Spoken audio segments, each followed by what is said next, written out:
Welcome to Daily Wisdom, Walking the Path with the Buddha, a podcast shared by David Roylance. This podcast is dedicated to guiding you to completely eliminate the discontent mind and the suffering it causes by attaining enlightenment. Learn and practice the teachings of Gotama Buddha that will guide you to fully attain a peaceful, calm, serene, and content mind with joy.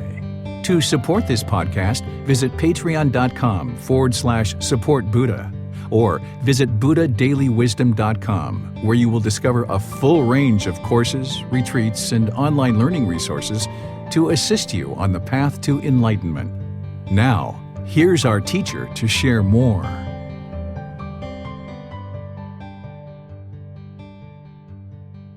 Sawadee Ka. Hello and welcome to Daily Wisdom, Walking the Path with the Buddha. Today is our Pali Canon and English study group, and we're studying the original words of the Buddha. We're in volume 7, which is titled Breathing Mindfulness Meditation.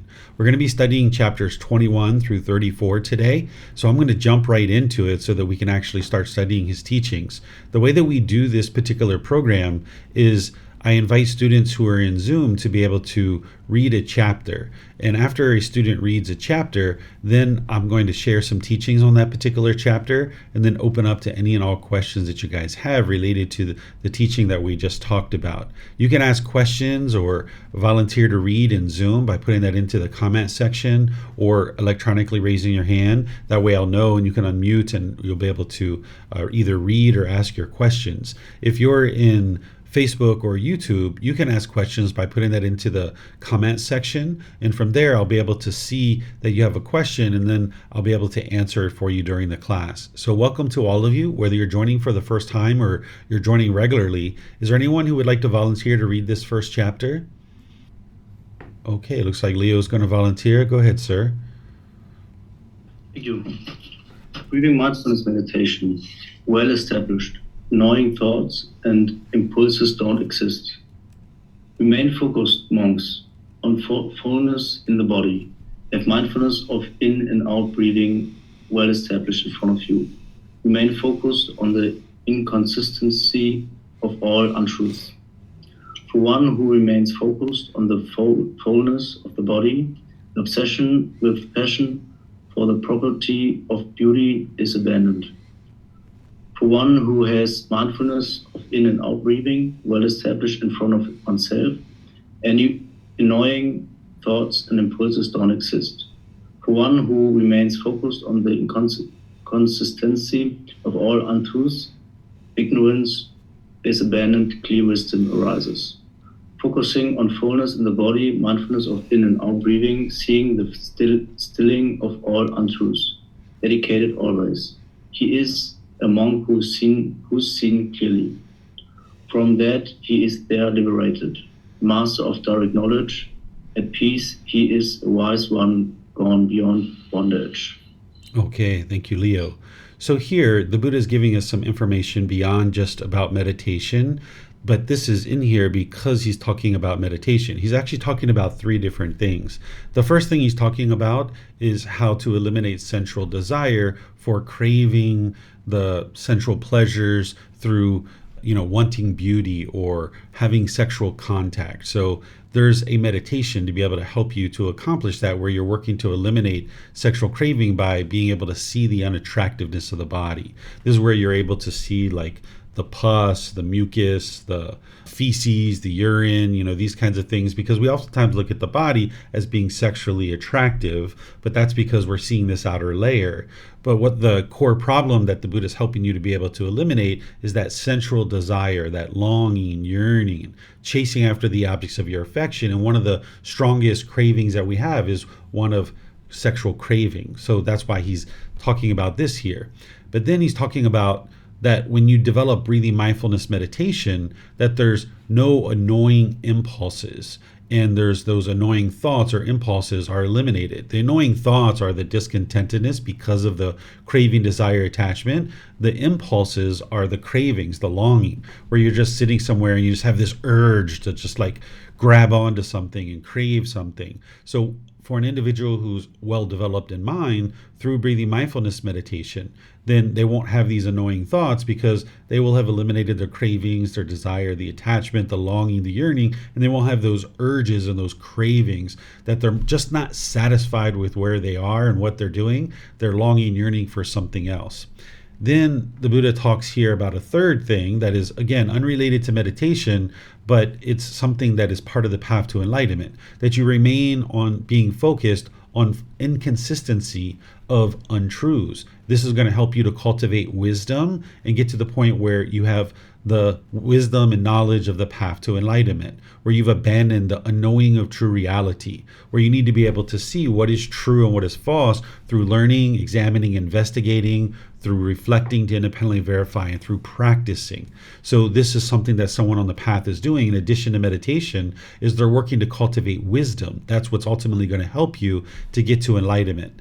This particular paragraph here, or this sentence, the Buddha is just basically repeating what he's already taught. And he's saying, okay, for someone who's very dedicated to cultivating their mind in this way, they'll be able to see clearly. Whenever he's talking about seeing clearly, he means to be able to see these natural laws very clearly. Because when we're unawakened and we're in the unenlightened state, we don't see clearly the natural laws, like the universal truths, three universal truths, the Four Noble Truths, that we don't understand the natural law of karma, dependent origination, and all these other things that the Buddha is teaching. We just don't see that. We just don't understand it. We just kind of haphazardly go through life. But for someone who's developed the foulness of the body, meaning that they're working on eliminating the sensual desire, that they've cultivated their mind through breathing mindfulness meditation, and they're focusing on developing wisdom, then this individual is getting to the point where they're seeing more and more clearly.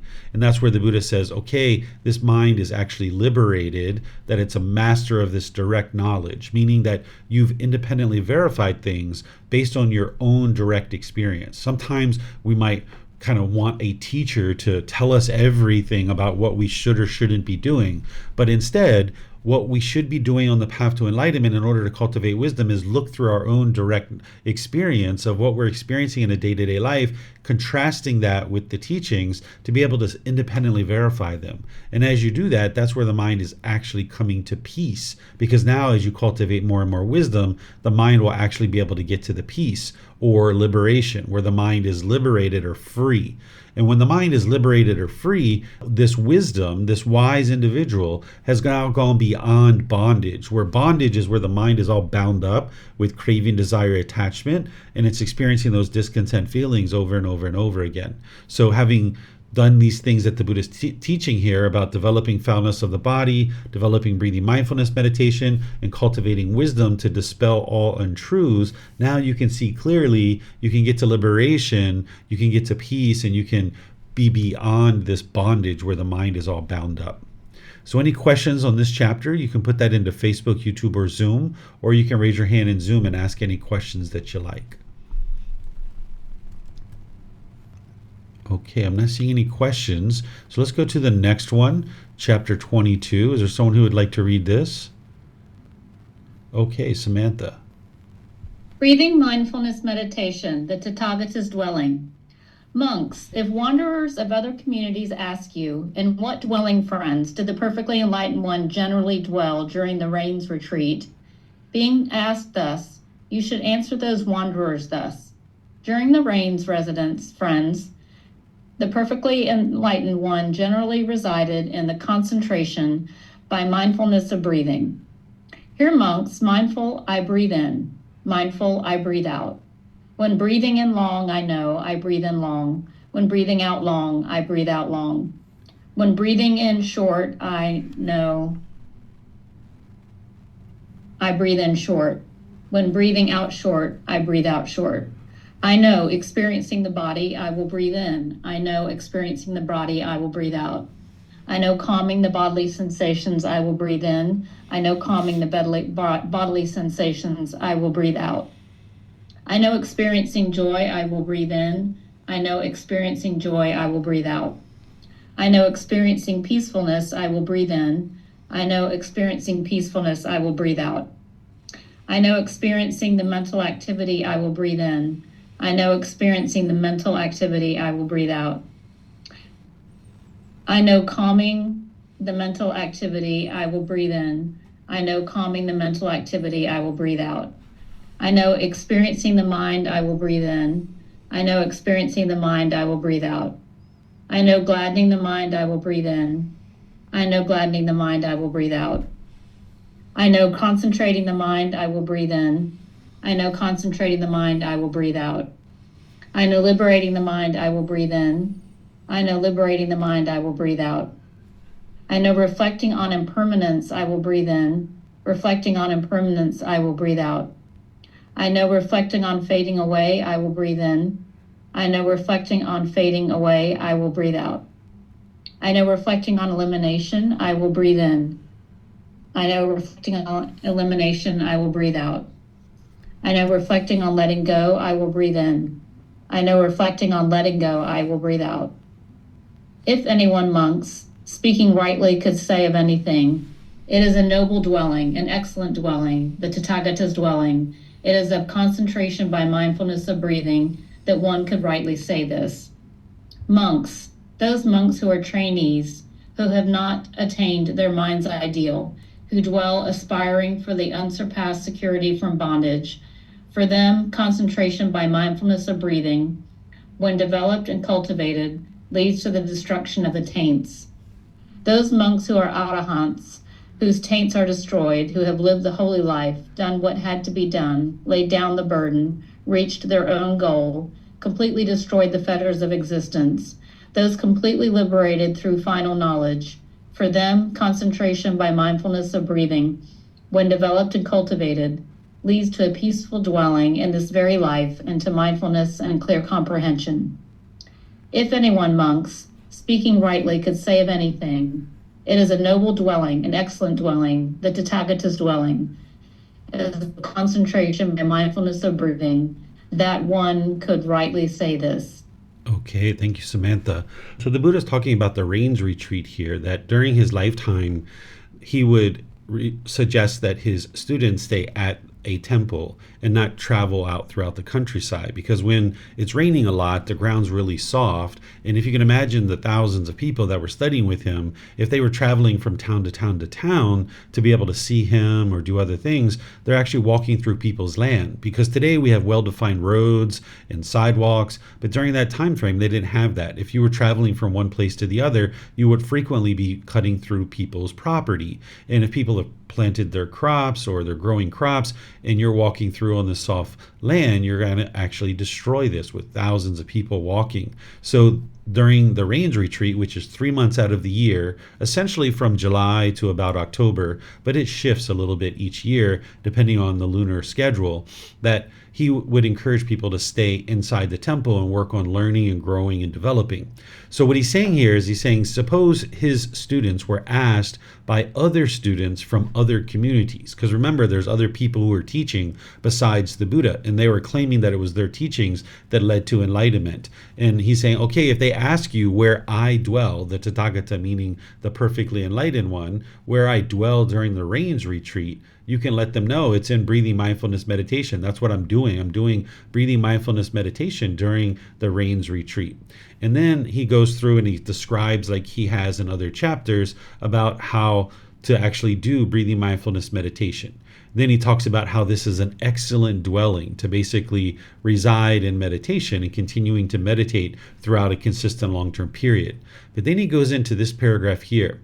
He says, monks, those monks who are trainees, meaning they're just starting out, right, within the first few months or the first few years, who have not attained their mind's ideal, meaning they haven't gotten to enlightenment yet, who dwell aspiring for the unsurpassed security of bondage. So they're aspiring for enlightenment. For them, concentration by mindfulness of breathing mindfulness meditation, when developed and cultivated, leads to the destruction of the taints. That's the 10 fetters, the pollutions. So it's breathing mindfulness meditation that leads to the elimination of the 10 fetters, which that is what produces enlightenment, eliminating the 10 fetters. Then he says, those monks who are arahants, right, the individuals who have actually gotten to enlightenment, whose taints are destroyed because they've eliminated their 10 fetters, so they are actually arahants and enlightened, who have lived the holy life, meaning they're living this ideal life as this enlightened being, done what had to be done. They did the work. They did that inner work, that challenging work to go inward and train your mind. Laid down the burden.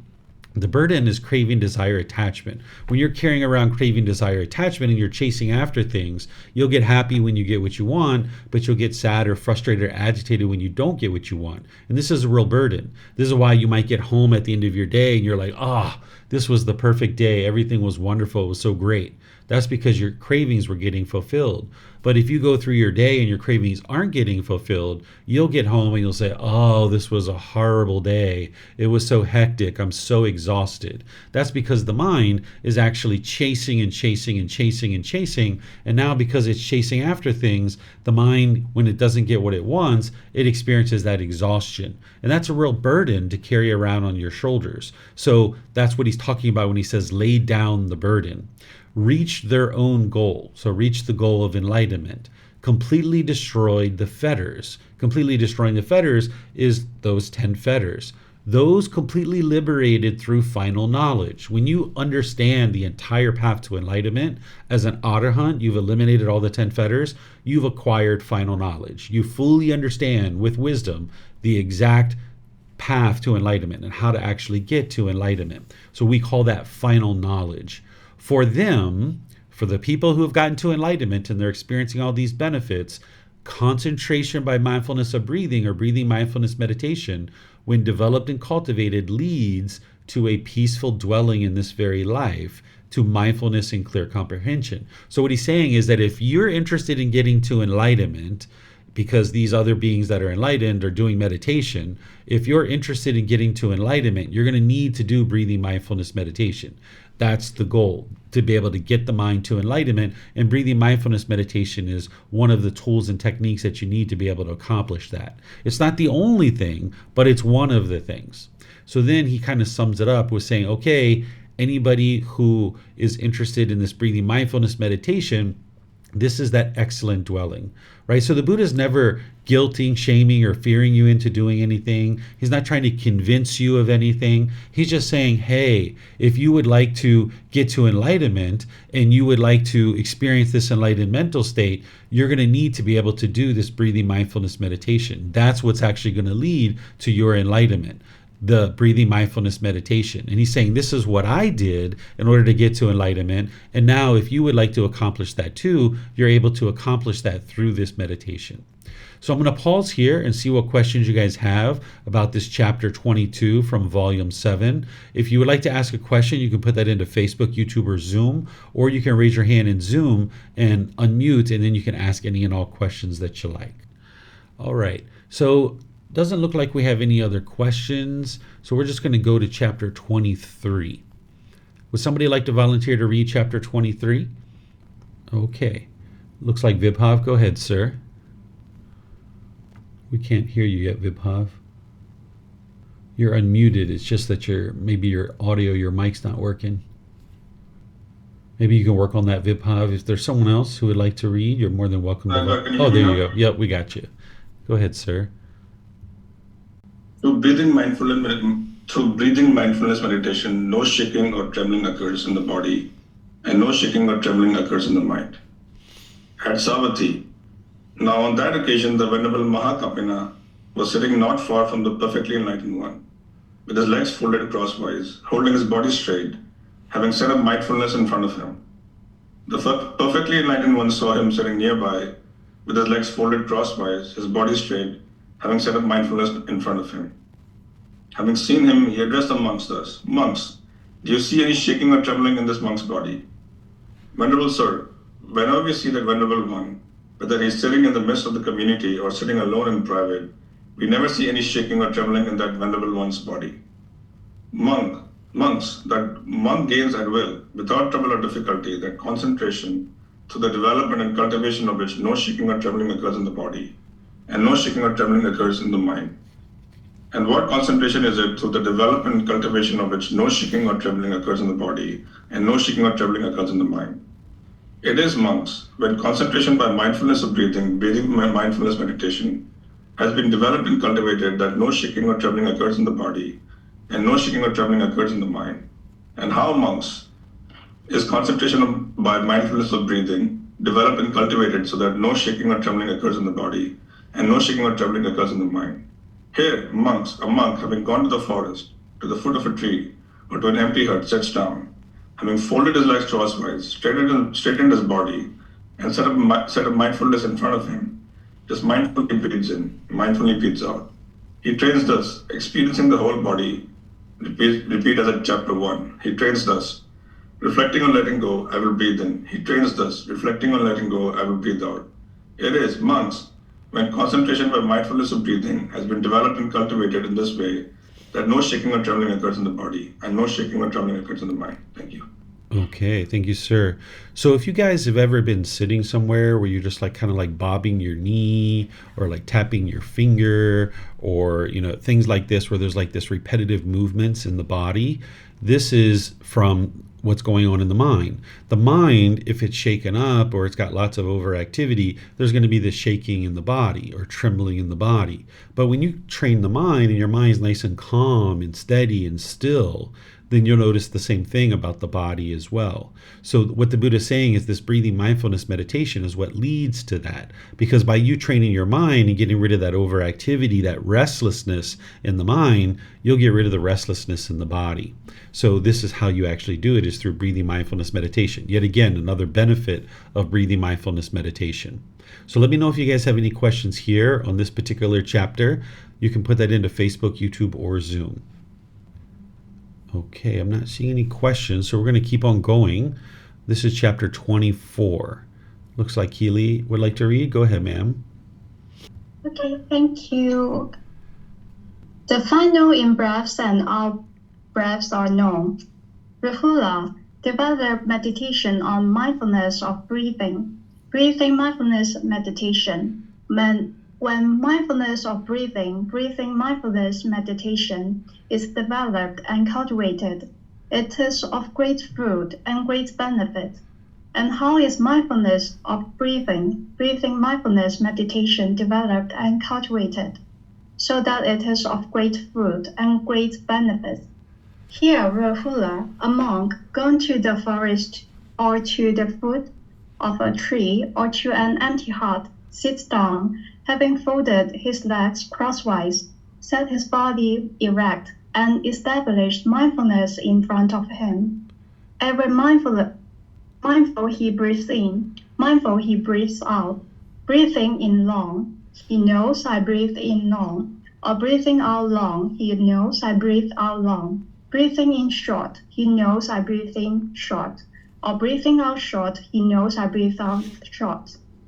He trains thus, experiencing the whole body. Repeat as at chapter 1. He trains thus, reflecting on letting go, I will breathe in. He trains thus, reflecting on letting go, I will breathe out.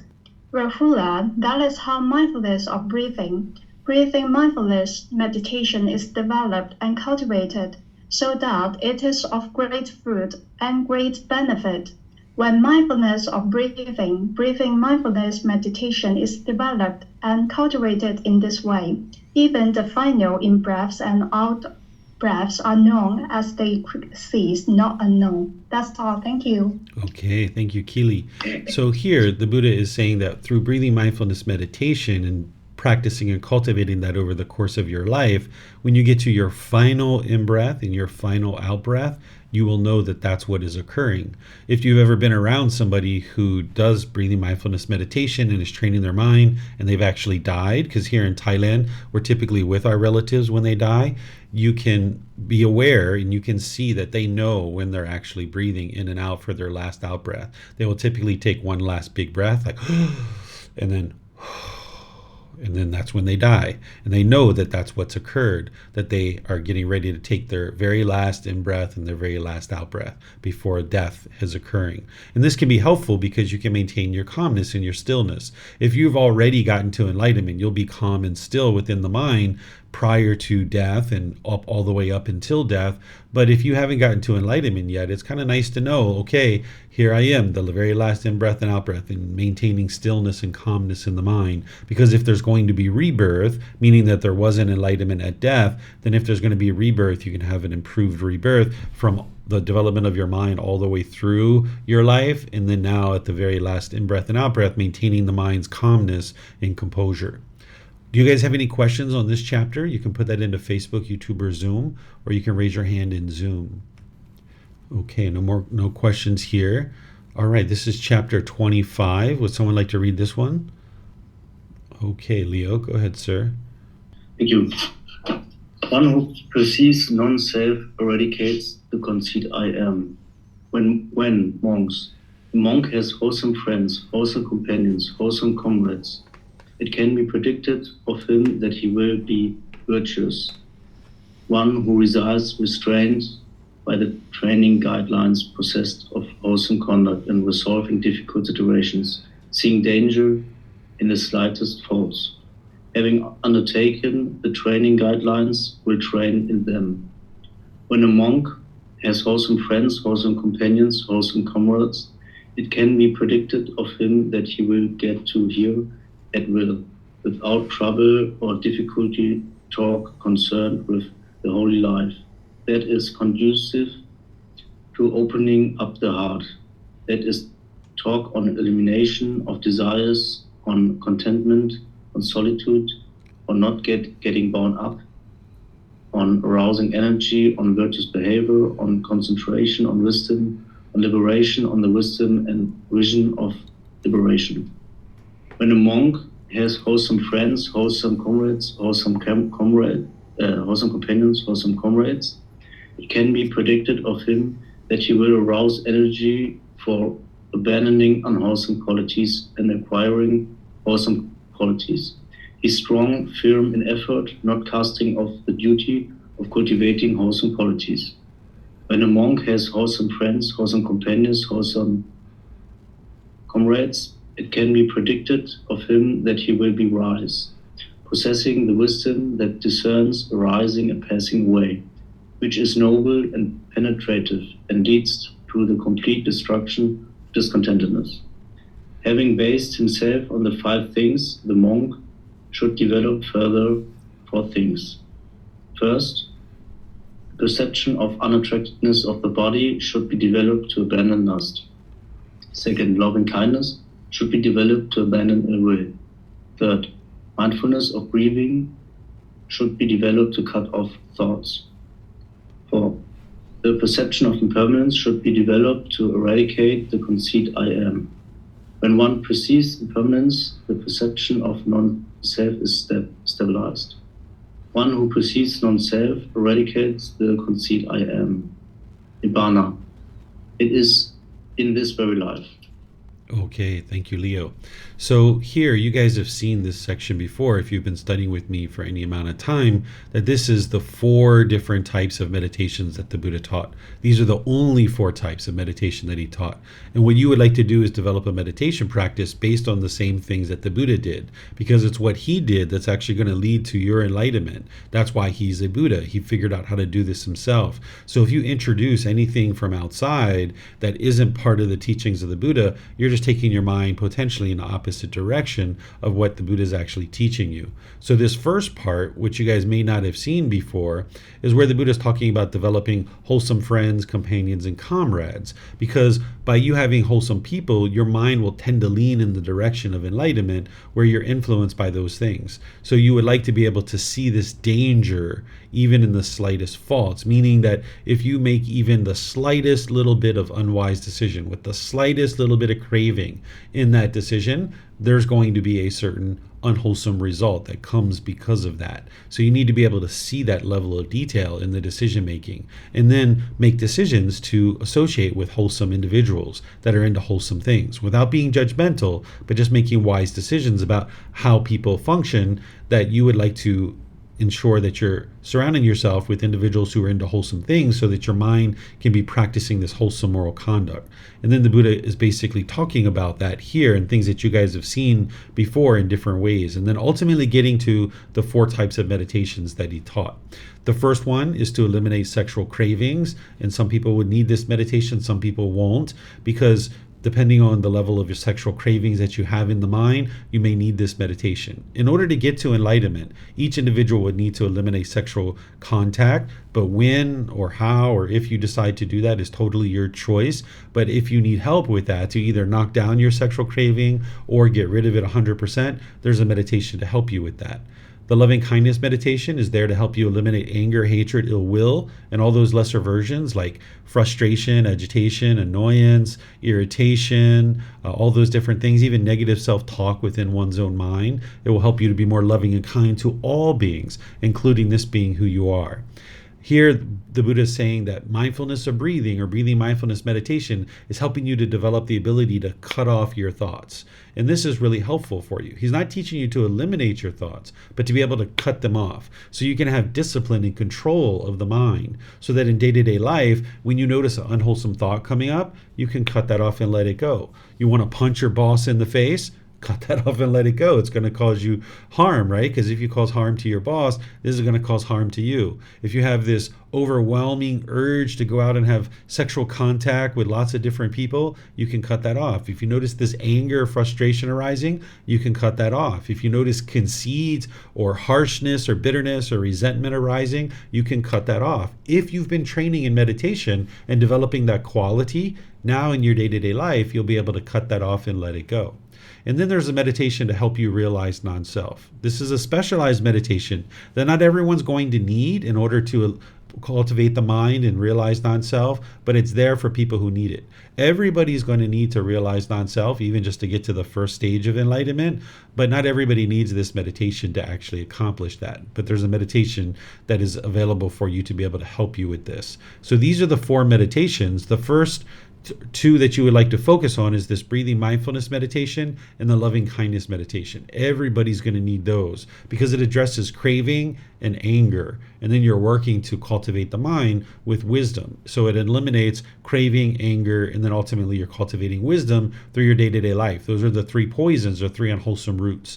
And these other 2 are used in specialized situations if you need those. And I've got all of these documented in volume 1, chapter 11, so you can always reference that. You can always learn in the classes where I teach these, or you can reach out through personal contact, through classes, through posting in our Facebook group, through sending private messages or scheduling personal guidance, and I'll help you with any of these that you might need. But be sure to look at the resources first so that you can cultivate the mind with what's already been shared, so that then when we're talking, you're that much further ahead. So does anybody have any questions on this particular chapter here?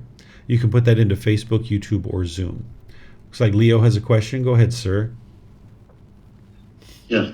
I'm not sure. I don't know if I remember you said every little craving is leading to an unwholesome outcome. Was it that what you said? Or could potentially... Any decision that you make, even if it has the slightest little bit of craving in it, it's going to produce an unwholesome result for you. Okay. Yeah, I would like to understand this more because I think in some situations where I have craving desire attachments, but I can hold myself back. I don't put hostility out or whatever, right? Where isn't it sometimes that I can avoid this unwholesome karma or whatever comes to me? Yes. So listen to what I'm sharing. What I'm sharing is any decision that you make that has even the slightest little bit of craving in it will produce unwholesome results. So if you make a decision based in that craving, then that's what's going to produce the unwholesome results. But if you just have craving coming up in your mind, that is not going to produce unwholesome results. That is actually unwholesome results because you haven't eliminated your cravings in the past. they're still coming up now. But if you're not acting upon it, then you're not making a decision. So therefore, there's not going to be unwholesome results from that, because there's no decision that's being made. Instead, the decision that you're making is you're choosing to restrain the mind and pull the mind back, and that's the decision that you're making, which is producing wholesome results, because now you're practicing restraint of the mind, and that's a wholesome outcome that you're going to experience because of that. Okay, because I had, for example, some cravings recently about earning more money from the job I will go to do. So I thought about what I could write this person who will pay me to get a little bit, or get a bit higher with the income. So I had these strong cravings, and maybe some other cravings involved. And so, but then I decided to write him, and we talked about it on the phone, and we came to a better income for me. So we could talk about it. And he made me a better, he offered me a better possibility to make a better income. So we agreed about this, and he said it's fine. It's good that you talk with me about it, and so on.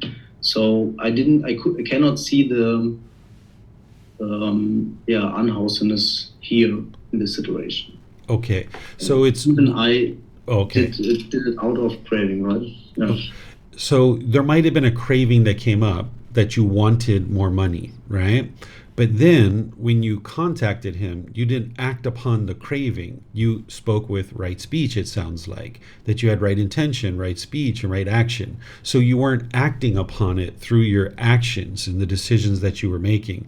Just choosing to ask for more money, there doesn't have to be a craving involved in that. If you have a craving for more money and now you're bitter and harsh and hostile with the boss, you're going to experience unwholesome results. But having a craving for more money, knocking that down, waiting a couple of days, talking to your boss in a way that is polite, kind, friendly, and respectful, you're not operating through craving at that point, because you're practicing right intention, right speech, and right action. So there hasn't been any decision based in craving that is going to now produce unwholesome results. Even though initially the reason why you were interested to ask for more money was a craving, you didn't act upon it. The way that you were making decisions was not based in craving, because you were practicing right intention, right speech, and right action.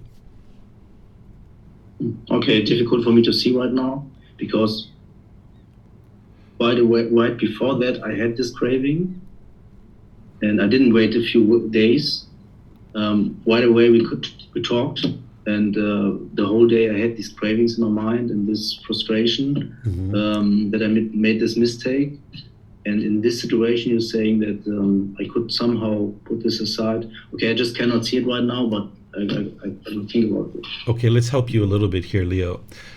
Did you practice right intention and right speech and right action? Yeah, I would say so. Okay, yeah. So when you're practicing right intention, right speech, and right action, there's no craving involved. Okay. Can you see it now? Yeah, I can see it a little bit. Okay. All right. So there's no craving involved, even though initially your mind was like, I want more money.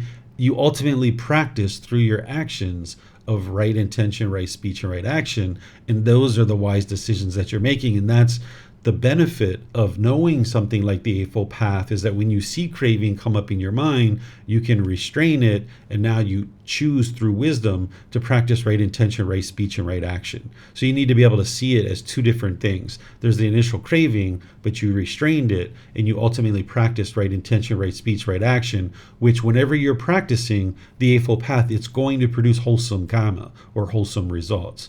But there was, yes, initially a craving that spurred you to be able to be interested to actually have more money, but you didn't have to operate through that. You can restrain the mind and now practice right intention, right speech, right action, which is what you're being taught how to do. And then when you do that more and more and more, you'll get to the point where there isn't any craving, that you're just making decisions through wise decision making, that you're like, $13 an hour isn't enough. I'm going to need 15 if I'm going to really be sustainable with my finances. So let me just wisely choose to talk to my boss about $15 an hour. Where this time it was based in craving initially, but you were able to restrain the mind enough to at least practice right intention, right speech, right action. Where in the future, when you get rid of that craving more and more, it won't be a craving at all. It'll just be right intention, right speech, right action based in 100% wise decision. There's not even an initial craving. And that's ultimately what you'd like to get to, but you gradually need to work towards that. So you're in the process of doing that. So that's why you got the craving initially, you were able to restrain it, and then you were able to practice the wholesome moral conduct, which is going to produce wholesome results for you, or wholesome karma. Okay. All right. I can imagine if he would say, "Oh, no, Leo, you don't get more," and no, and he would be hostile and harsh. There could be potential that my craving come up again, right? Yes. Yeah. Yes. And, right now you just had this situation, right? So you don't know what the ultimate outcome of this is. The boss agreed so far to this money, right? But now when you start the job, is he going to be bitter and resentful and hostile to you because you asked for more money? You don't know that yet because you haven't fully played out this entire scenario. But so far, you at least got the extra money, right? And that's not necessarily wholesome karma that you're getting more money, right? So you have to play this whole thing out, and you're going to need to be able to look at this to be able to see fully what was the karma behind you asking for more money, because you haven't lived this out all the way. You haven't even started the job. So you're not able to be able to see the full results of your karma of having asked for more money. Okay. Thank you. You're welcome. Janae is asking a question. She says, how is it that when you are meditating, you are fully practicing the Eightfold Path? So in the situation when you're actually meditating, you're practicing right view because you understand that it's your own mind that's causing these discontent feelings. So you need to practice right view. And that's what you're practicing at the time of meditation. You're practicing right intention. You have the intention of renunciation, non-ill will, and harmlessness. You're not practicing any speech. The action that you're choosing to do is just sit there, lay there, stand, or walk. So you're not causing any harm through your bodily actions. Whatever your livelihood is, if you've purified your livelihood, then you're practicing that. You're practicing right effort to cut off and let go of unwholesomeness and arise wholesomeness. You're practicing right mindfulness, which is awareness of mind. And you're practicing right concentration because you're practicing singleness of mind. So in one activity, like breathing mindfulness meditation, you're essentially practicing the entire Eightfold Path, minus right livelihood if you don't have a right livelihood. But you're practicing that entire Eightfold Path. And that's why it's so impactful. And that's why it's so beneficial, because in a very short period of time, you're essentially perfecting the Eightfold Path for those 10 minutes or those 30 minutes. And that's why you're getting all this benefit coming back to you as a result of practicing breathing mindfulness meditation. Marcy has a question. Go ahead, ma'am. We don't have your mic on yet. There you go. Okay, sorry about that. Yeah, I apologize. My kitty hit a button and the screen went black. So Teacher David, I had spoken to you about a situation with my current employer and having to change the method of how I was reimbursed. And in doing so, I saw that there was craving in the mind to reduce the amount of extra burden that this employer may acquire by having to change the way I'm reimbursed. So the other day I was at our house and I was sitting down and we were doing the whole thing, and I had, elaborately spent some time researching companies. I thought I found the perfect company. I had spoke with multiple people. I pretty much had all my notes, everything aligned up. Well, when we sat down to actually do the actual enrollment, we came to a section where it was asking for particular information. And I had been under the impression this wasn't something that we needed due to the way the payroll was going to be done. Ultimately, the company that I had chosen could not offer this benefit. And I was experiencing some severe discontentedness. I really got really frustrated, very let down, and very almost like I was the mind was feeling very overwhelmed. And at the time, I could see that how I was responding to the opposite information, like saying, basically we're going to have to find another path. I could see how my dealings with the situation was affecting my client's, my client's caretaker. And at that moment, the only thing I could think to do was just to kind of like step back. I was like, hey, Donna, this is something that I was not anticipating. And right now my mind is not, I'm having some difficulty trying to find a way out. Could we put a pause on it? Her response was, I need to kind of get this done today. And we can't wait another day to do this. So I was like, okay, fine. So I went outside, I took a couple deep breaths, and then I came back in, but I could still feel that craving inside of me, wanting this to be smooth and make it easy for her. And I got on the internet and I, kept telling the mind, equanimous, Marcy, this is just an impermanent situation. It will pass. Just try to stay clear, focus. The certain points that you have, the type of company that needs to do the payroll. Just take your time, breathe, and go through it. Ultimately, we found another company to do this. But at the time I was working, I could feel the craving in me, Teacher David. Like I could feel that craving. But it was really like I was really having to talk to the mind and say, take a breath, Marcy, breathe, slow it down. I could feel myself when I was reading stuff. I was like trying to read real fast through it, and I would like cut it off, stop, slow. Then I would force myself go word for word for word. Ultimately, it took me about 15, 25 minutes to actually come to a conclusion and offer her another company to do. But I don't know, Teacher David, I feel like I was functioning through craving through that, and I'm having a hard time understanding and seeing if maybe I did. Was I practicing? Was I applying right effort through that craving? Yeah, so what I would have done if I was you is you knew what was wise, which was step away from the situation, let the mind clear, wait a couple of days, and come back and start looking at this again. That is the wise decision to make whenever you're seeing craving coming up and you're trying to do something. It's better to step away from it and let the craving get eliminated out of your mind and cut it off and let it go. But when she said that, hey, I'd like to get it done today, this could potentially be from a craving on her side. You don't know. But because you're living in a place where there's lots of craving, more likely than not, there was probably a craving behind her wanting to get this done. So rather than just give in to that, what I would have said, knowing that it's wise to step away and that this is a very impactful decision that you would like to get right, I would have asked her, why is it that you need to get it done today? Like very sincerely, very lovingly, why is it that you need to get it done today?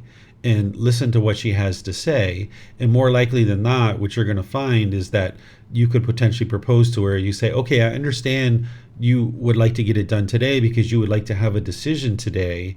But then that's where you can come in and say, really my goal here is to give you the very best solution. And I don't feel that I can do that right now.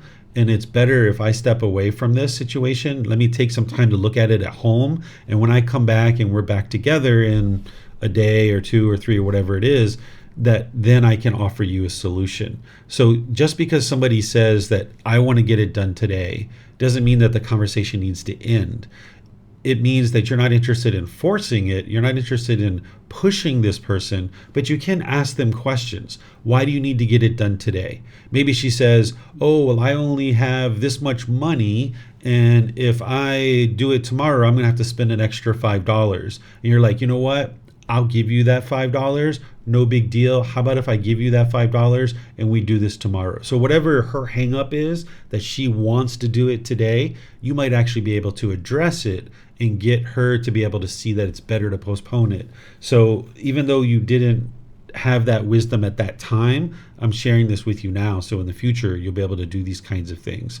So yes, you were applying right effort where you were trying to cut off and let go in the moment, but the craving was just so strong, it was hard for you to be able to do that. And that's why your initial decision of being interested to step away was a wise one, but then you potentially gave in to this other person's craving and expectation, where you might have been able to kind of maneuver around that. And that's where you'll be able to look at those things more calmly in the future and use a little bit more skillfulness, a little bit more wisdom, because if you know what's wise, the last thing you're interested in doing is making an unwise decision based on someone else's craving. Thank you, Teacher David. That makes sense. I could see that the mind, at that point had a lot of craving, and I didn't have the skill to clearly able to ask her that question to kind of like slow it down enough. But going forward, I will try to be more aware and practice that.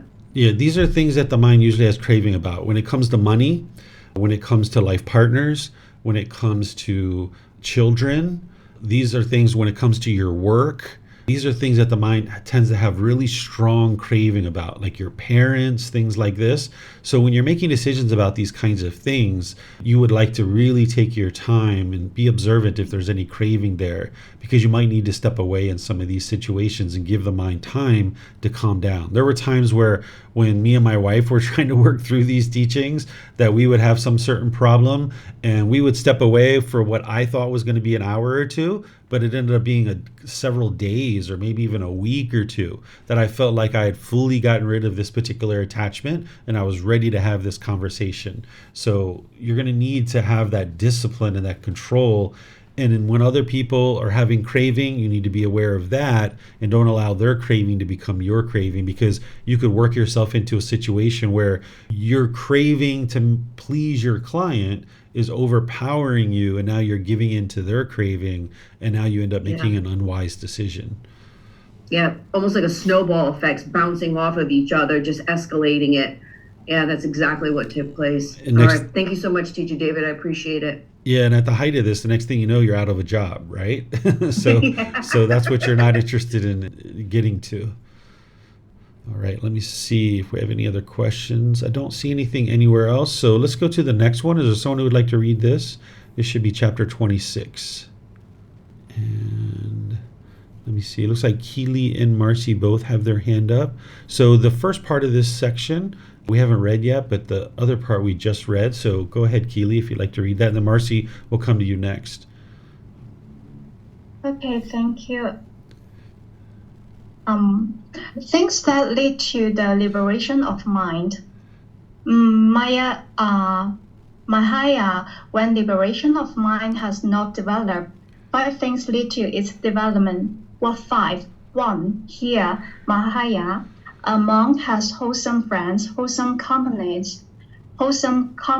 When liberation of mind has not developed, this is the first thing that leads to its development.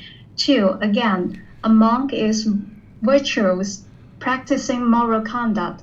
He resides restrained by the training guidelines, possessed of wholesome conduct and determination, seeing danger in slightest force. Having undertaken the training guidelines, he trains in them. When liberation of mind has not developed, this is the second thing that leads to its development. 3. Again, a monk gets to hear at will, without trouble or difficulty, talk concerned with the holy life that is conducive to opening up the heart. That is, talk on elimination of desires, on contentment, on solitude, on getting by with others, on arousing energy, virtuous behavior, on concentration, on wisdom, on liberation, on the wisdom and vision of liberation. When liberation of mind has not developed, this is the third thing that leads to its development. 4. Again, a monk has aroused energy for abandoning unwholesome qualities and acquiring wholesome qualities. He is strong, firm in effort, not casting off the duty of cultivating wholesome qualities. When liberation of mind has not developed, this is the fourth thing that leads to its development. 5. Again, a monk is wise. He possesses the wisdom that discerns arising and passing away, which is noble and penetrative.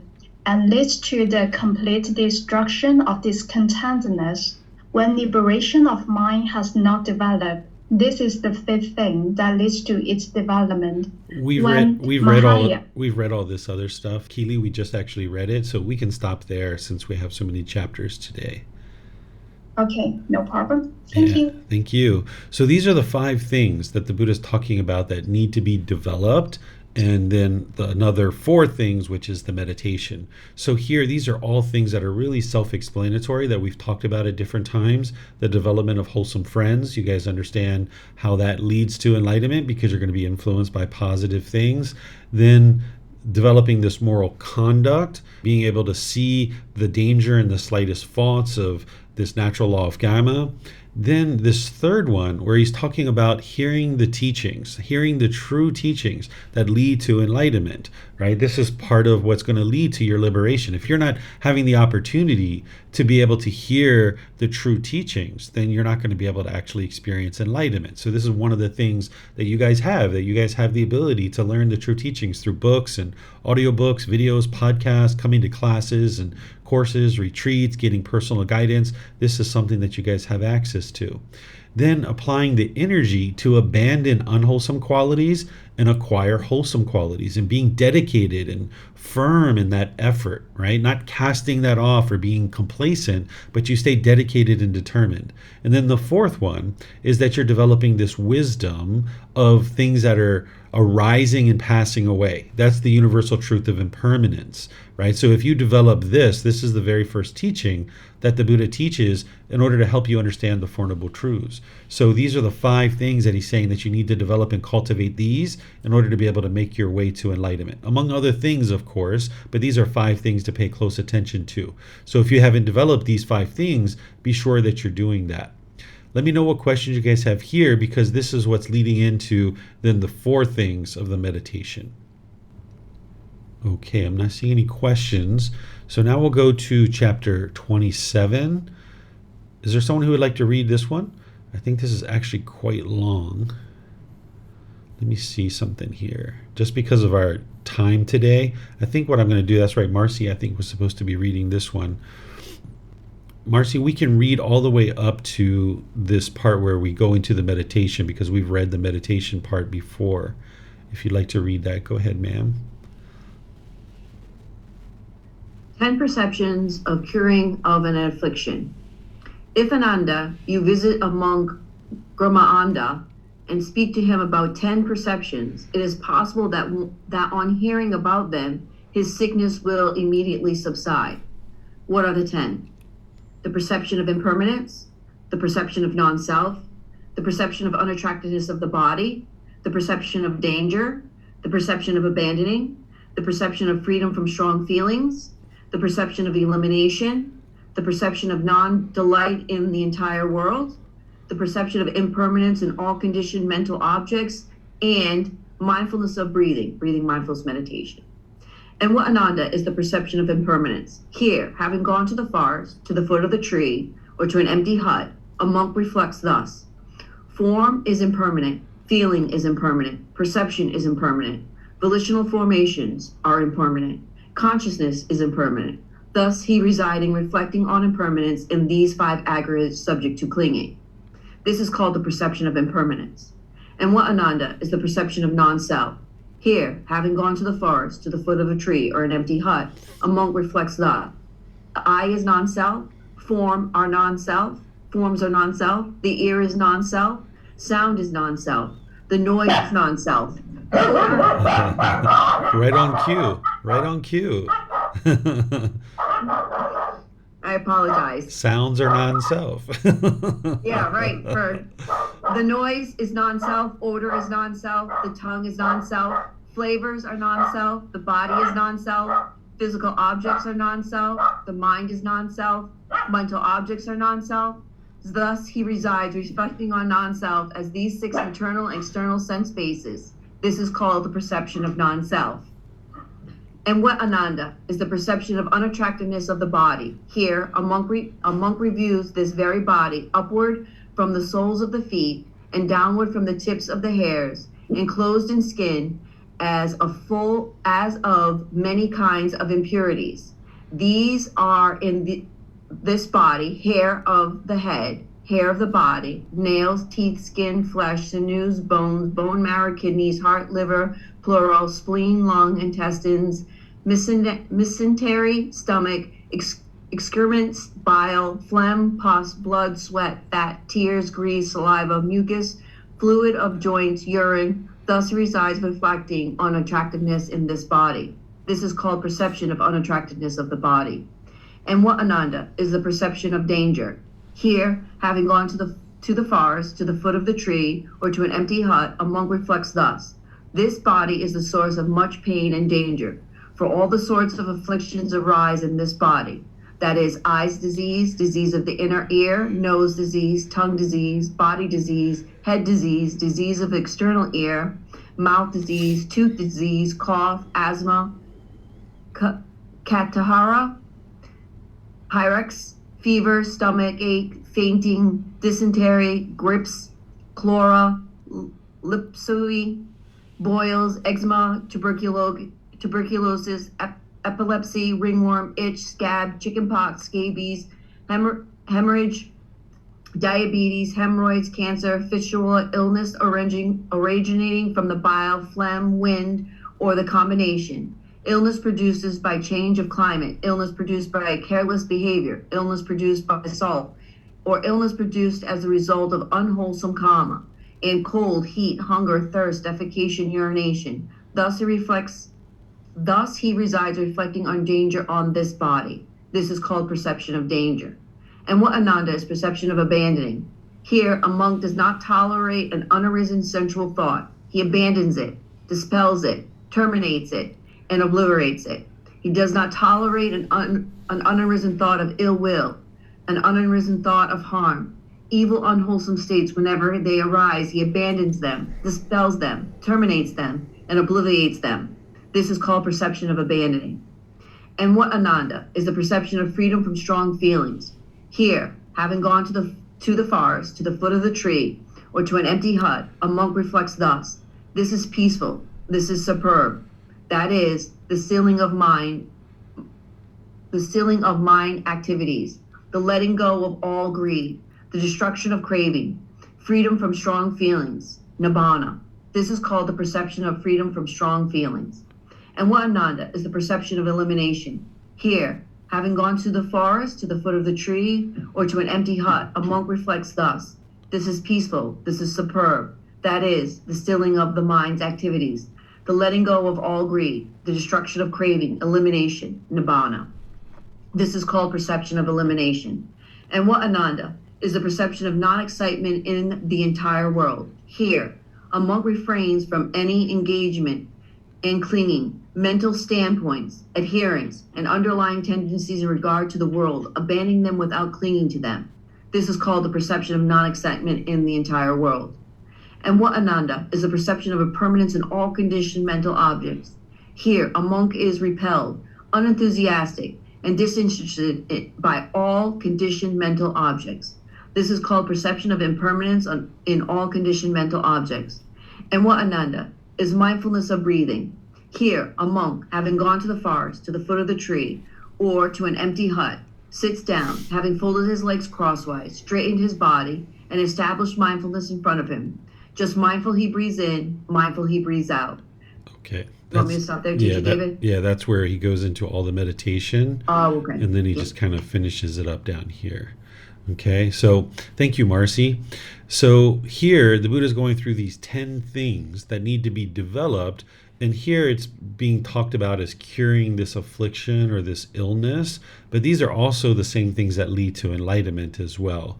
And the Buddha goes through very clearly talking about each one of these, whether it's impermanence or non-self, this unattractiveness of the body. If you've ever heard of the 32-part body meditation, that's what he's talking about here. These are 32 parts of the body that you meditate on each individual one. And this is what's going to help you to eliminate sensual desire and that elimination of craving for sexual contact. So during his lifetime, they would literally meditate on each one of these individual aspects of the body But now we look at like a picture of a dissected corpse, for example, and that's going to help you to eliminate sensual desire, that longing, yearning for sexual contact, because you start seeing that the body is not attractive. So here, this is something I teach in one of the retreats, the 32-part body meditation, and that's what he's listing out there. This danger is the danger of disease and illness of the body. And these are all these different things that you will still experience these. If you're enlightened, you can still experience all of these things. But here you can see that the Buddha separates illness that is the result of unwholesome kamma.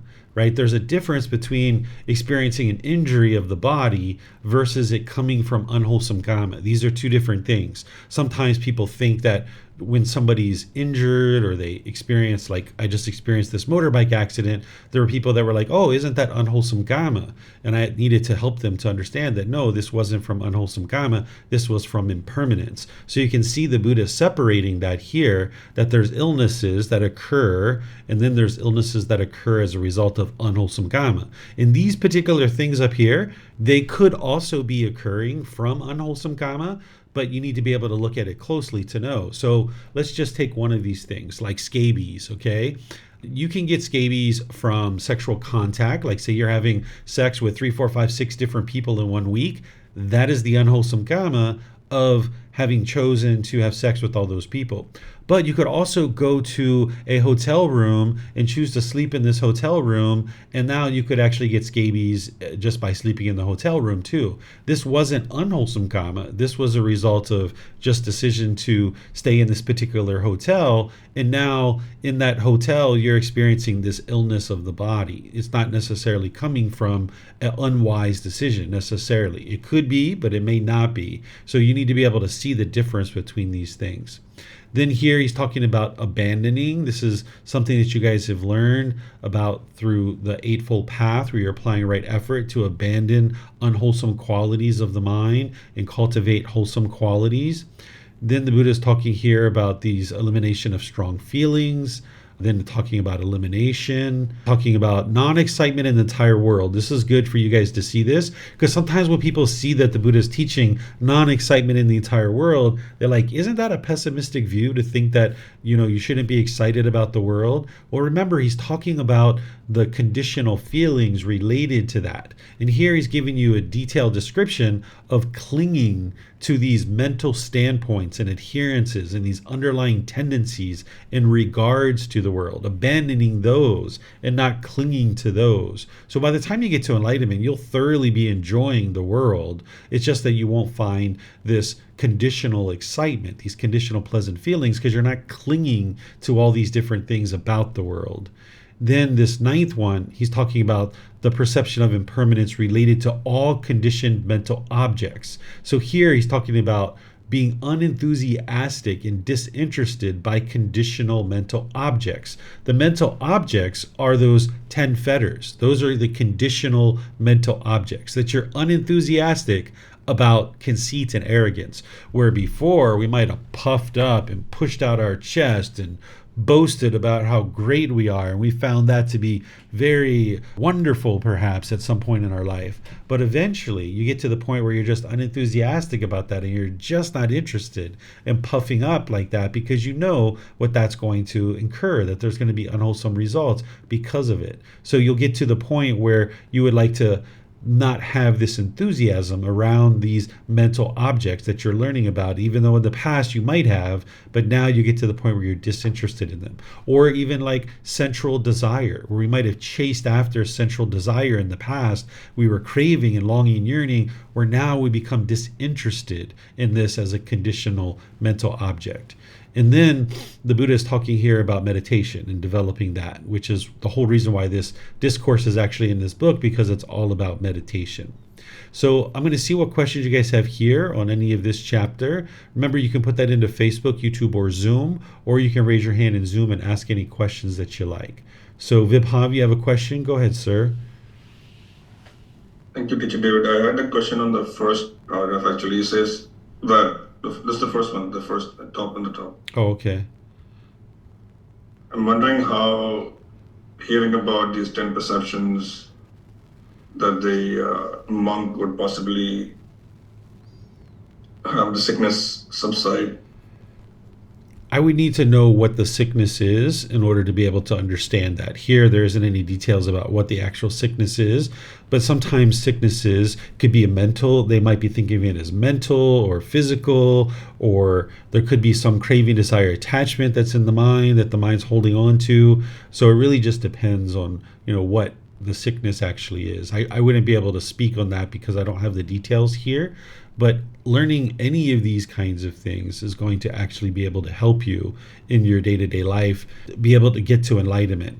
Sometimes what the Buddha is talking about when he's talking about sickness is he's talking about the unenlightened mind and this sickness of being attached and having central desire. So he could be talking about that as well. Let me take a look down here towards the bottom and see what he says down here. See, immediately recovering. No, this is an actual sickness, potentially. Let's see. 10 perception, sickness immediately subside. Yeah, I'm not sure. I would need to know what the sickness actually is. I believe there's another discourse about Anathapindika when I think Sariputta had gone to see him when he was sick, and he talked about the same things. Not exactly this, but there's another discourse.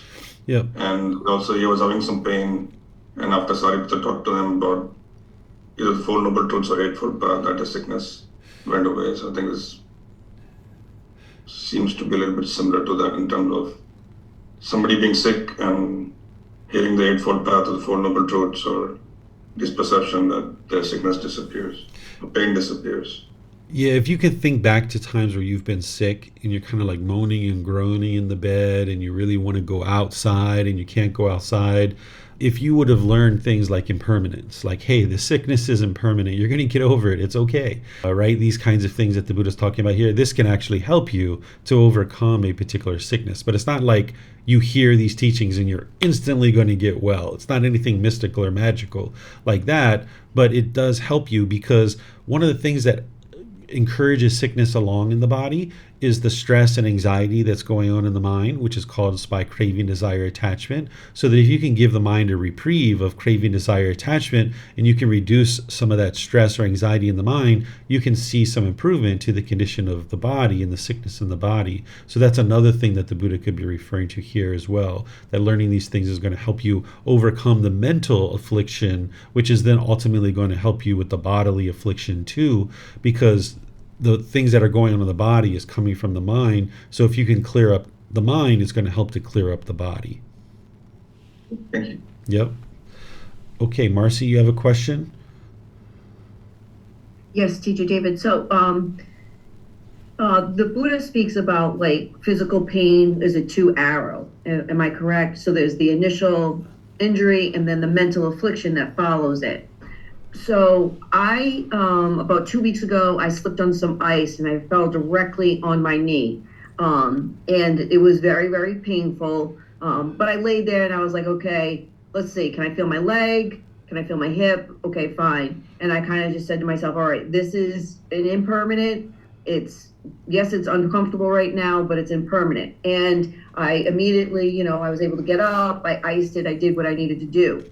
In the past, when I was sustained injuries, I would have massive bruising. I hit my arm one time, huge knot bruise. But I noticed with this injury this time, the bruising was very minimal, and the swelling was very minimal. There was discomfort there, but I didn't allow that second arrow to come in. By stopping that second arrow, that mental anguish, is it correct to say that I kind of help the healing of the body with less damage by stopping that second arrow from coming in, that by eliminating that mental anguish and just accepting it for an impermanent situation, tending to it and not paying it any additional mind? Something like that would have to be researched and studied by doctors and researchers. I couldn't say that to be the case.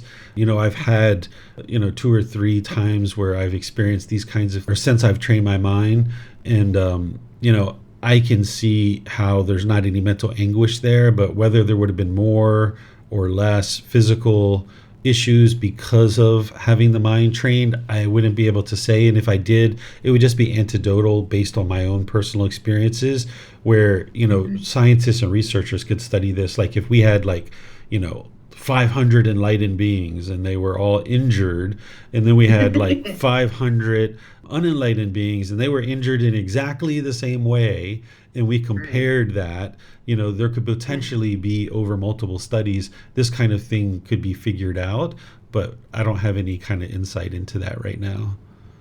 Yeah. Okay. Thank you, Teacher David. Yeah, you're welcome. It's an interesting thought, though. So if there's any if there's any scientists or doctors out there, this would be a great study. Right, for sure, because I was really shocked in how well it healed very quickly. I mean, it was a very significant fall. I was like, wow. Yeah. But yeah. Okay. All right. Well, I'm not seeing any other questions, so I'm going to go on to this next chapter here. Let's see. Would someone like to read this next one? This is chapter 28. Okay, looks like Vibhav. Go ahead, sir, and then we'll get Leo after that. There's multiple discourses here. Vibhav, if you need help at any point, just let us know. Okay. 5 things to penetrate to the unshakable. First discourse. Monks possessing 5 things. A monk pursuing mindfulness of breathing in no long time penetrates to the unshakable. What 5? Here, a monk has few undertakings, few tasks, is easy to support, and is easily connected and with the necessities of life.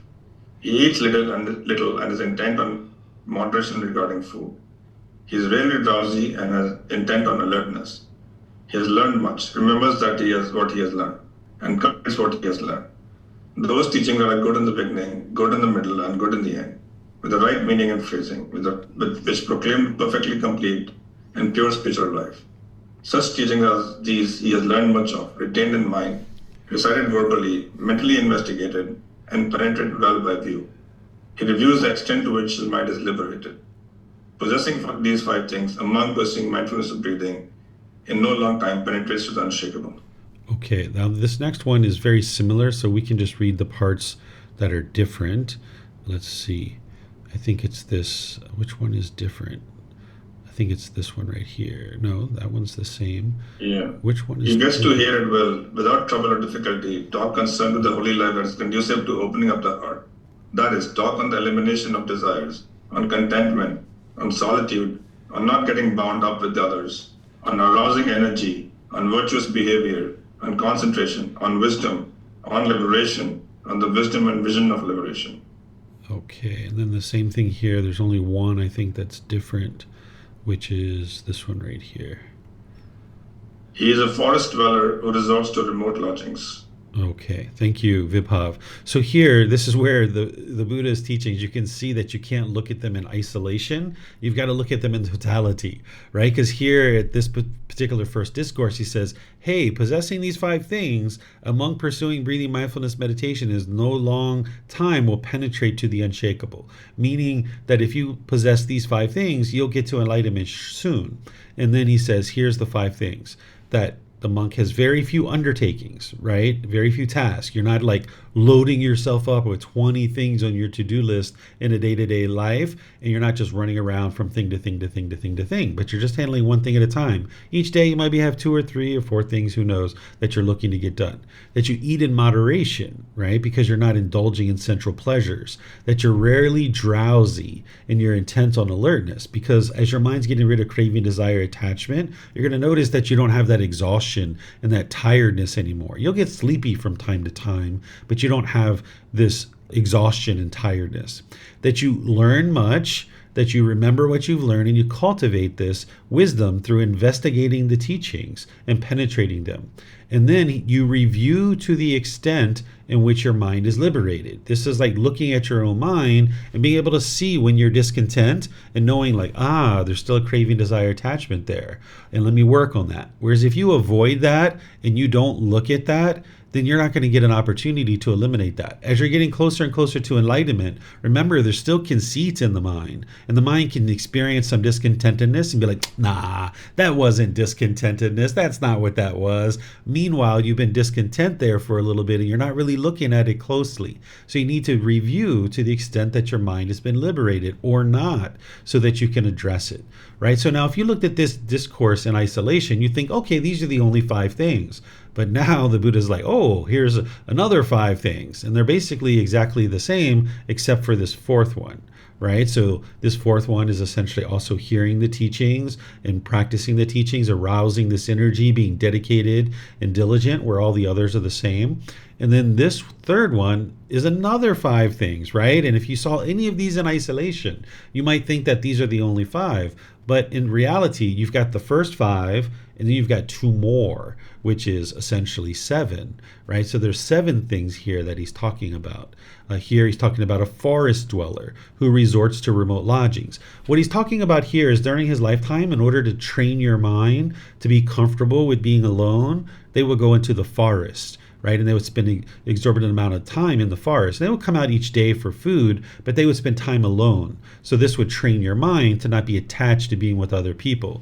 You can do this today by going on holiday by yourself, by going to dinner by yourself, taking yourself to the movies, going to the mall by yourself, going on trips by yourself. This is the way to train your mind to be comfortable with being alone. Because sometimes you're just around people so much that you don't realize that your mind has become attached to being around people. So you would like to get to the point where you're comfortable with people, but you're comfortable alone too. You're not feeling lonely or bored. Because if you don't enjoy spending time with yourself, who would ever enjoy spending time with you, right? So you're going to need to factor that into your training, that at different times you get comfortable with being alone. But then you don't crave that either. You're also comfortable with being with other people as well.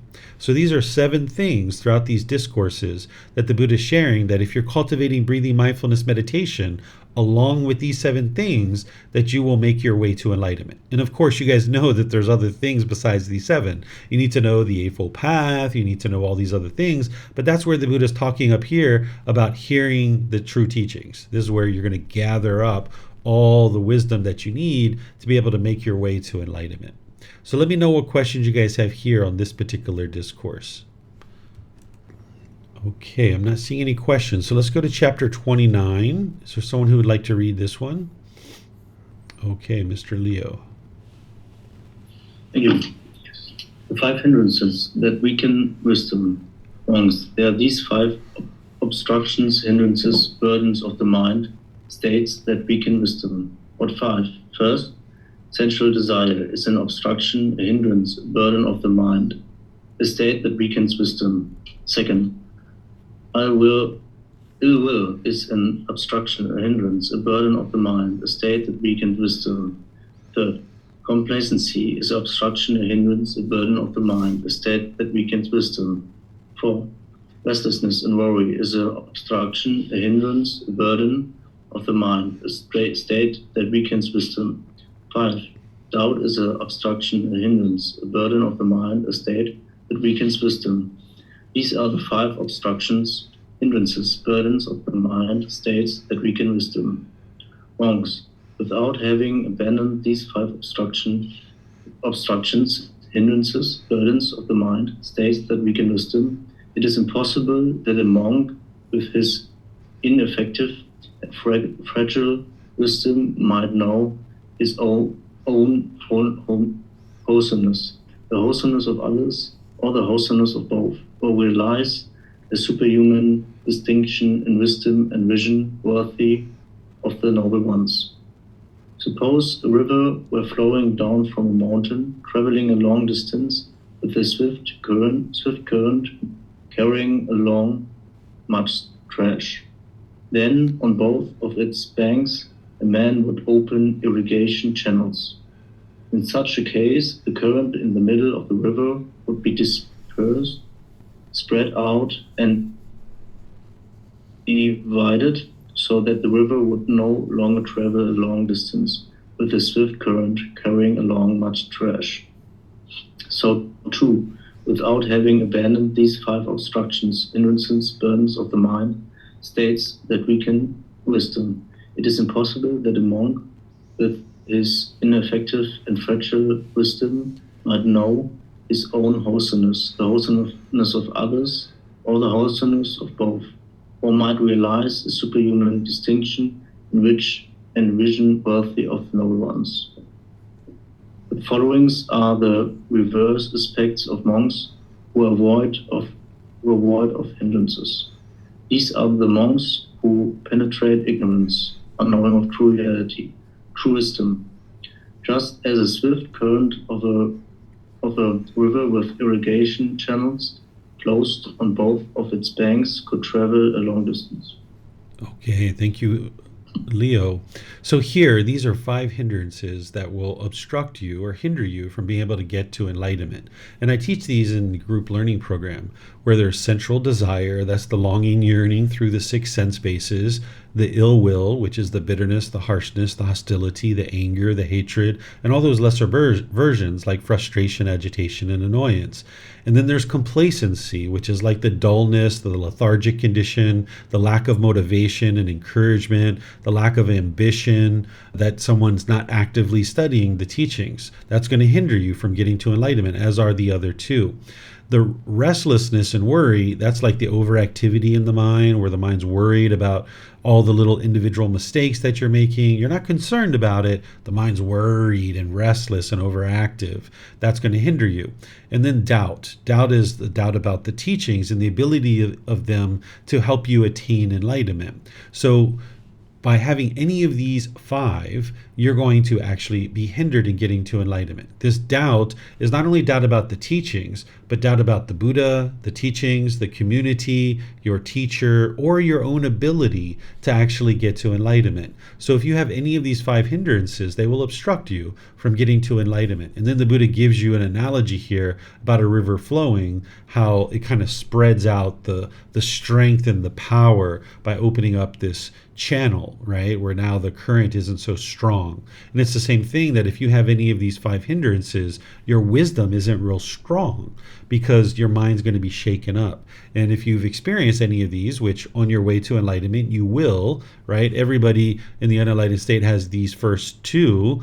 Oftentimes we experience complacency as well. We experience restlessness and worry, and we experience doubt on the path. So as you've experienced any of these, you might notice how, it weakens your wisdom. And as you're starting to get rid of these things, your wisdom becomes stronger and stronger. So you would like to know the antidotes and the solutions to these. And I share this in a class that I teach at the very end of the group learning program. So you can go see that if you'd like. It's on our YouTube channel, on Facebook, on our podcast, where I've taught many times the 5 hindrances and what the solutions are to be able to eliminate them from the mind. So let me know if you have any questions here about the 5 hindrances. Okay, so I don't see any questions. So now we'll go to the next one. Oh, there's the links actually to the 5 hindrances if you'd like to be able to see those. Okay, would someone like to read this one? Let me see. I think this is essentially very similar. No. Okay, would somebody like to read this one? Okay, it looks like Marcy. Go ahead, ma'am. Thank you, Teacher David. These 5 hindrances are called obstacles, hindrances, coverings up, envelopings. Vasa Safa.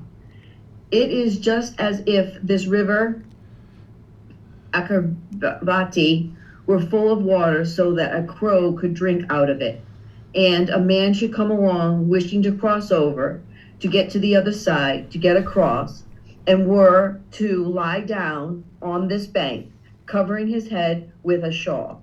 What do you think, V? Would that man be able to get to the other side? No, Master Teacher Gotama. In this way, in the noble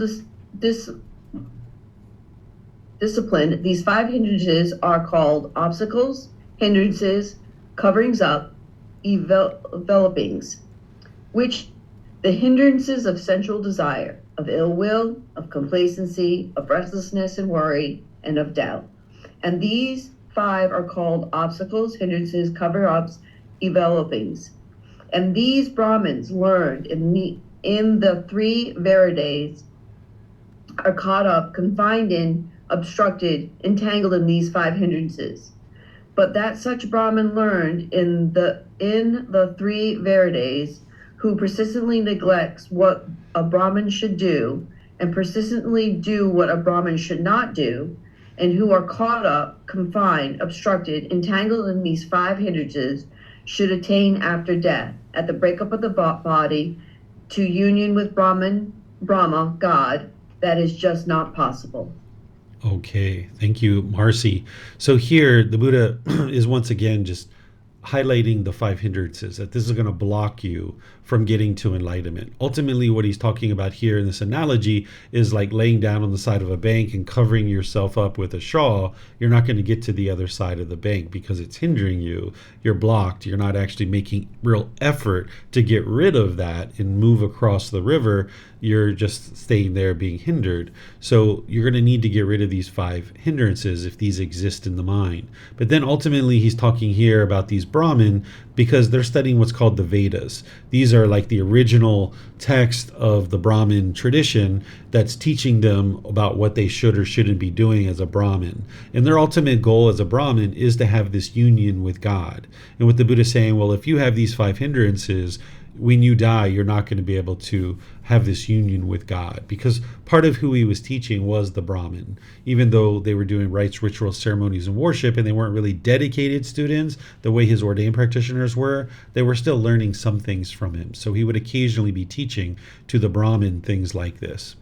Let me know if you guys have questions here. This is just kind of an introduction of the five hindrances in kind of a slightly different way. Okay, I'm not seeing any questions. So now we'll go to chapter 31. Would somebody like to read this one?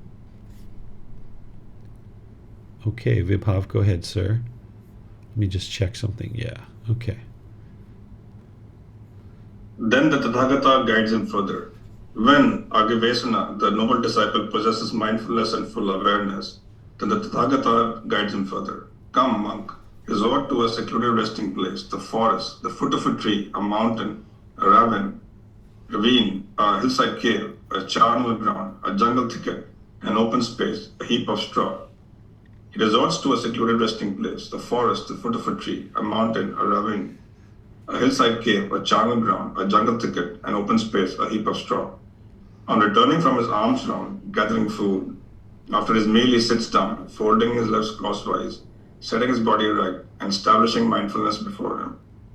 Abandoning craving for the world, he decides with the mind free from craving. He purifies his mind from craving. Abandoning ill will and hatred, he decides with the mind free from ill will, compassionate for the welfare of all living beings. He purifies his mind from ill will and hatred. Abandoning complacency, he decides from the mind free from complacency, perceptive of light, mindful, wholly aware. He purifies his mind from complacency. Abandoning restlessness and worry, he decides unagitated with the mind, inwardly peaceful.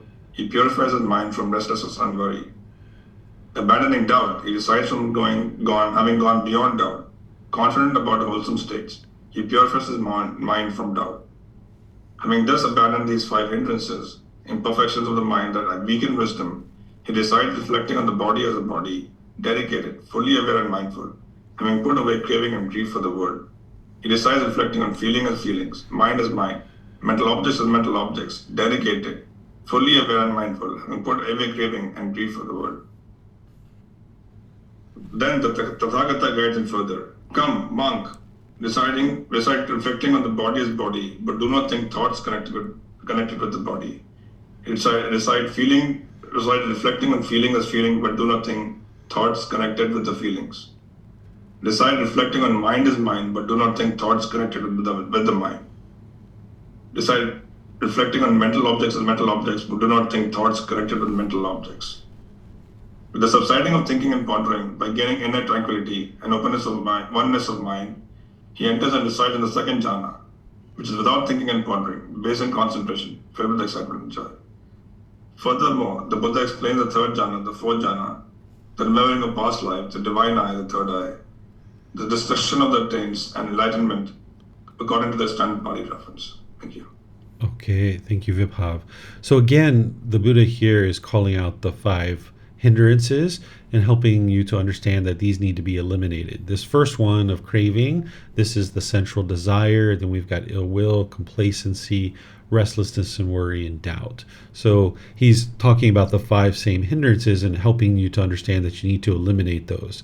Then he goes into talking about reflecting on The body is body, feeling is feelings, mind is mind, mental objects is mental objects. This is the 4 foundations of mindfulness.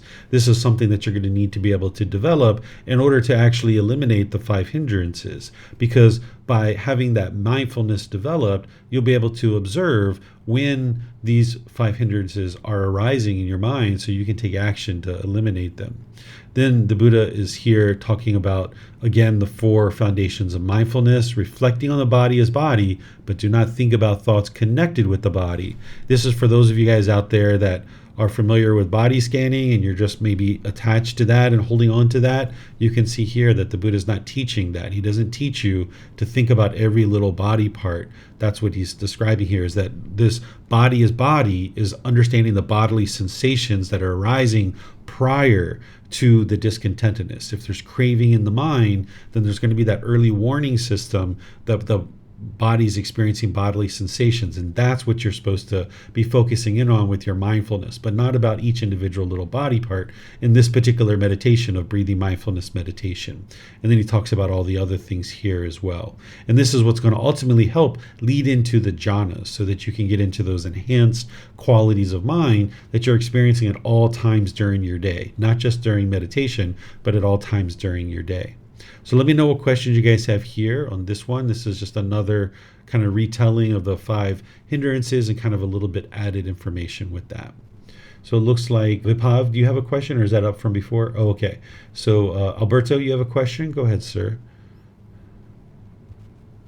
Yes, I have a question, David. Why does the Buddha distinguish between the 5 hindrances from the 10 fetters? Because if I remember well, some of the hindrances are fetters as well.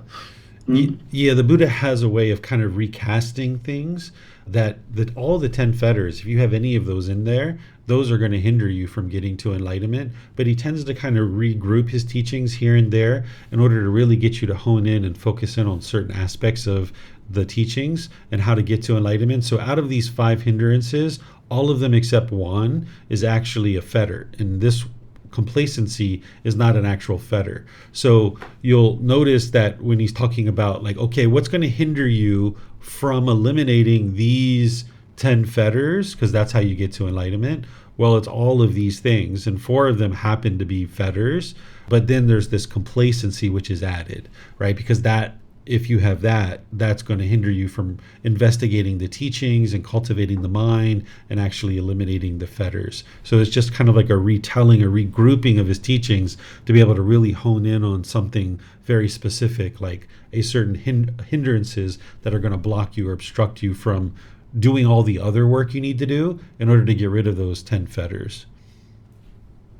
Okay, thank you. Looks like Viphav, you have a question? Go ahead, sir. Yeah, David. I had, I guess, read elsewhere, and this seems to be said here as well, that the 5 hindrances are, abandoning of the 5 hindrances is kind of leading to getting into the jhanas, or at least some part of the abandoning. Is that what is trying to be said here? So if you abandon these 5 hindrances, you will easily be able to get in jhanas. Yes, but these 5 hindrances aren't completely eliminated by the time you get to the jhanas. You can actually still have these hindrances around, because things like craving, ill will, those are around all the way up until you get to the 3rd stage of enlightenment. Complacency can even be around, even in that 3rd stage of enlightenment. Restlessness and worry is one of the higher fetters that can be around in the 3rd stage of enlightenment. But doubt would have been eliminated before you got to the 1st stage of enlightenment. But when he's talking about abandoning, he's not talking about having eliminated it and destroyed it. He's talking about working in the direction of letting it go. So these things will be kind of lessened and weakened as you're making your way into the jhanas. But you can still have all of these 5 even as you're entering into the jhanas, and even in that 1st, 2nd, and 3rd stage of enlightenment. But they're just significantly weakened as you go along. Okay, thank you. You're welcome. All right. I'm not seeing any other questions anywhere. So let's go to the next chapter. This is chapter 32. Let me just check. Yeah. Anybody would like to read this one? All right. Looks like Leo. Go ahead, sir. endure long after Tathagata has attained final Nibbana. Master Gotama, what is the cause and reason why the true teachings do not endure long after Tathagata has attained final Nibbana? And what is the cause and reason why the true teachings endure long after Tathagata has attained final Nibbana? It is Brahman, because the four foundations of mindfulness are not developed and cultivated, that the true teachings do not endure long after a Tathagata has attained final Nibbana. And it is because the four foundations of mindfulness are developed and cultivated, that the true teachings endure long after a Tathagata has attained final Nibbana. What for? Here, Brahman, a monk, resides reflecting on the body as body, dedicated, clearly comprehending, mindful, having removed craving and displeasure in regard to the world. He resides reflecting on feeling as feelings, dedicated, clearly comprehending, mindful, having removed craving and displeasure in regard to the world. He resides reflecting on mind as mind, dedicated, clearly comprehending, mindful, having removed craving and displeasure in regard to the world. He resides reflecting on mental objects as mental objects, dedicated, clearly comprehending, mindful, having removed craving and displeasure in regard to the world. It is because these four foundations of mindfulness are not developed and cultivated that the true teachings do not endure long after a Tathagata has attained final Nibbana. And it is because the four foundations of mindfulness are developed and cultivated that the true teachings endure long after a Tathagata has attained final Nibbana. Okay, thank you, Leo.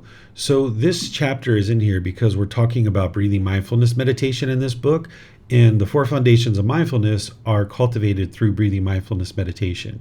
These aren't the only reason, or this isn't the only reason why the teachings don't continue after the life of a Buddha. Shortly after the life of a Buddha, the teachings will be really strong and vibrant in the world, but this particular Buddha, Gautama Buddha, his teachings gradually declined over time. Initially, for the first 500 years, they were really strong, but then after that, they gradually declined. And this is one of the reasons, is because people weren't learning and practicing the four foundations of mindfulness. But there's other reasons too that you're going to see in this book series of why his teachings gradually declined over time. The reason why the four foundations of mindfulness, not teaching those, would lead to the decline of the teachings of the Buddha is because this is the real catalyst that's going to help you to get to enlightenment. I've talked about this before in other classes. I've talked about how there isn't any secrets about the path to enlightenment, but if there's one thing that you really need to clue into, is you need to understand that those pleasant feelings, those conditional pleasant feelings, are just as much a part of the problem as the painful ones.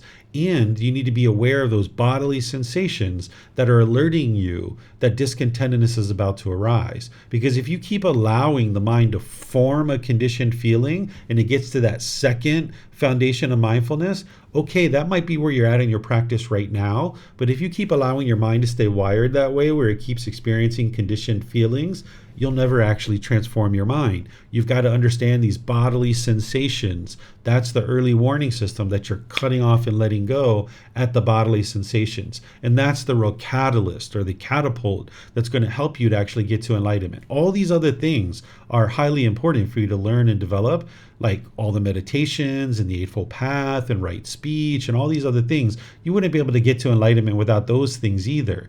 But it's this understanding of the four foundations of mindfulness and practicing it that's going to allow you that when you notice those bodily sensations in the mind's about to form a conditioned feeling, you say, nope, not going to let you do that, that you essentially rewire the mind, that it's unable to form a conditioned feeling. And when you stop that enough times, cutting that off and letting it go, eventually your mind's going to experience enlightenment. So once somebody's gotten to enlightenment, they're experiencing final knowledge. Their mind completely understands the path to enlightenment. So you wouldn't be able to get to final knowledge where individuals are actually enlightened without the four foundations of mindfulness. So that's that's the way that a teachings of the Buddha will stay in the world, is that if a Buddha is able to help countless people get to enlightenment, then that means the teachings are in your heart and in your mind. And now within your mind, having these teachings, that there's countless people enlightened, the teachings can be propagated from that point forward, that they can continue to be strong and vibrant in the world. So this is the reason why the 4 foundations of mindfulness are a catalyst for your enlightenment. And then ultimately having lots of enlightened beings in the world, the teachings would be sustained because more and more people would understand what enlightenment is and actually be able to help others to get to enlightenment. But without these 4 foundations of mindfulness within your own practice, you wouldn't be able to get to enlightenment. And then also with less enlightened beings in the world, the teachings wouldn't sustain after the death of an actual Buddha. So let me know what questions you guys have here on this chapter.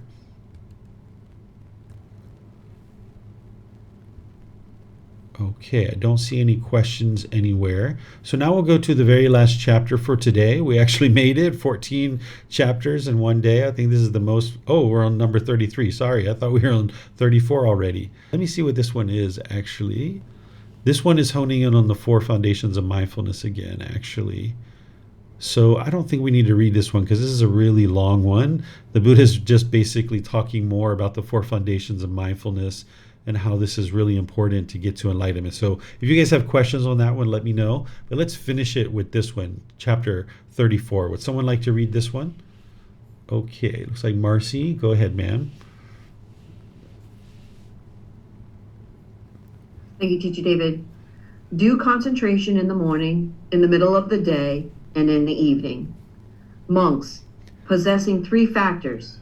A shopkeeper is capable of acquiring wealth not yet acquired and of increasing wealth already acquired. What 3?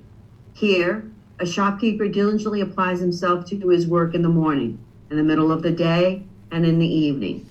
Possessing these 3 factors, a shopkeeper is capable of acquiring wealth not yet acquired and of increasing wealth already acquired. So too, possessing 3 factors, a monk is capable of achieving a wholesome state not yet attained and of increasing a wholesome state already attained. What 3? Here, a monk diligently applies himself to an object of concentration in the morning, in the middle of the day, and in the evening. Possessing these 3 factors, a monk is capable of achieving a wholesome state not yet attained and of increasing a wholesome state already attained. Okay, thank you, Marcy. So this is where the Buddha is talking about when to do meditation. That he did meditation in the morning, in the middle of the day, and evening, 3 times a day, right? And you might not be at that kind of schedule. You might be at 2 times. You can actually get to enlightenment by doing 2 meditations a day. But if you're doing 1 per day, you're not going to get to enlightenment with that. But when you get up to 2 per day, you'll see enlightenment. Ultimately, if you do 3 per day, that's where you'll see the best results. It really helps you a lot.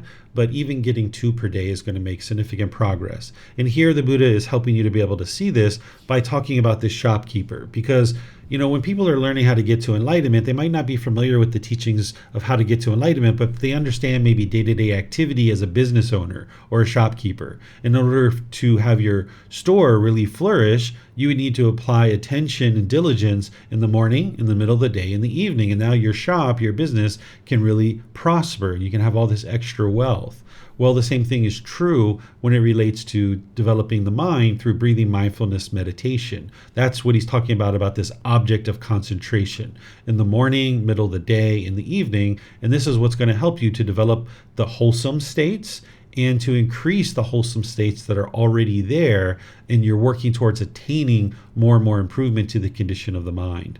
So here's where the Buddha is essentially helping you to be able to see that. Notice that he doesn't talk about a specific time to meditate, because timepieces didn't exist. And that's where you can understand that if someone ever says, you have to meditate at 3:30 a.m. every day, you know that the Buddha didn't do that. So there's no reason why you would need to do that. And if you understand the universal truth of impermanence, you know that it's not actually possible to meditate at exactly the same time every day. So you would like to kind of dedicate yourself to these 3 times, morning, middle of the day, and the evening, and just kind of have anchor points for yourself and gradually be building up your practice to 2 or 3 meditations per day for 30 minutes or more. And if you're doing that and you're diligently working towards that, and you can consistently meditate over multiple years, you're going to make your way to enlightenment in this life or some future life. You're going to be able to see that the condition of the mind is gradually improving.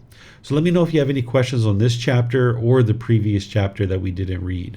You can put that into Facebook, YouTube, or in Zoom. Okay, I'm not seeing any questions anywhere. So I'll just end class by thanking all of you guys for joining. Thank you for all of you that read. Thank you for your questions that you guys asked. I really appreciate your help in the class and really appreciate your dedication and diligence to learning and growing on the path.